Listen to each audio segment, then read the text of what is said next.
சங்கீதம் 23. கர்த்தர் என் மேய்ப்பராயிருக்கிறார், நான் தாழ்ச்சியடையேன். அவர் என்னை புல்லுள்ள இடங்களில் மேய்த்து அமர்ந்த தண்ணீர்கள் அண்டையில் என்னை கொண்டு போய் விடுகிறார்.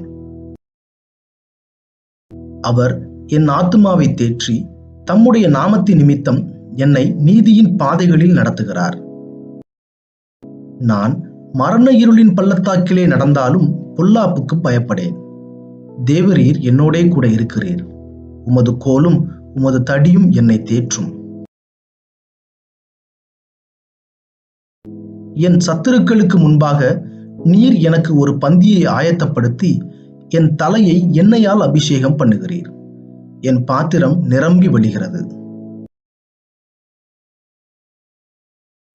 என் ஜீவனுள்ள நாளெல்லாம் நன்மையும் கிருபையும் என்னை தொடரும். நான் கர்த்தருடைய வீட்டிலே நீடித்த நாட்களாய் நிலைத்திருப்பேன்.